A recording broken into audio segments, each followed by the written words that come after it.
Hello parents. Bayi yang muntah merupakan suatu kondisi yang cukup sering terjadi pada bayi. Kondisi ini tergolong wajar yang bisa disebabkan oleh beberapa faktor. Meskipun begitu, apabila muntah ini cukup sering terjadi dan diikuti oleh gejala lainnya, maka orang tua perlu waspada karena bisa menandakan adanya masalah kesehatan.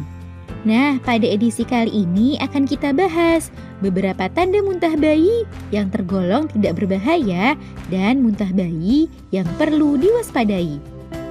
Yuk kita bahas parents. Sebelum dimulai, jangan lupa support channel ini dengan cara klik tombol subscribe yang ada di bawah agar dunia parenting semakin semangat menyampaikan informasi yang bermanfaat. Nyalakan juga tombol loncengnya ya, agar tidak ketinggalan pembahasan-pembahasan seputar pengasuhan selanjutnya.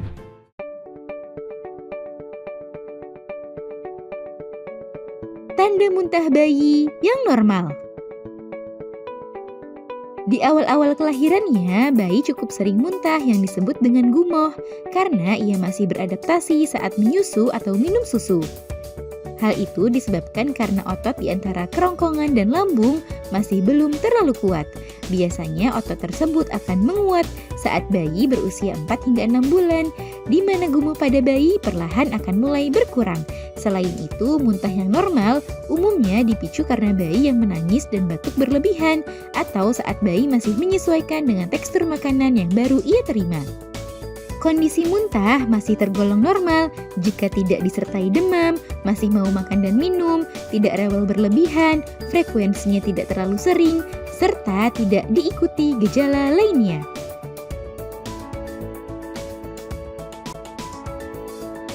Tanda muntah bayi yang harus diwaspadai. Meskipun umumnya muntah pada bayi merupakan hal yang wajar dan normal terjadi, namun ada beberapa kondisi muntah yang perlu parents waspadai karena mengindikasikan adanya gangguan kesehatan pada si kecil.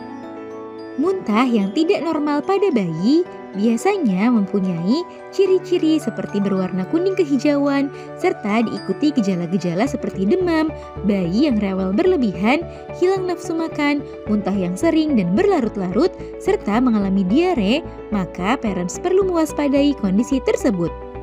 Segera periksakan si kecil ke dokter guna mendapatkan perawatan dan pengobatan yang tepat, sebab hal tersebut bisa disebabkan oleh beberapa faktor seperti infeksi virus bakteri, keracunan makanan, dan masalah kesehatan lainnya. Tips mencegah dan mengatasi bayi yang muntah. Ada beberapa cara yang bisa parents lakukan untuk mengurangi resiko muntah pada bayi. Di antaranya memperhatikan posisi menyusu yang tepat, membiasakan untuk menyendawakan bayi setelah kenyang menyusu, serta menjaga kebersihan diri serta lingkungan yang ada di sekitar bayi. Jika bayi mengalami muntah, hal pertama yang perlu parents lakukan adalah memastikan bayi mendapatkan asupan cairan yang cukup, agar ia terhindar dari dehidrasi dan kekurangan energi.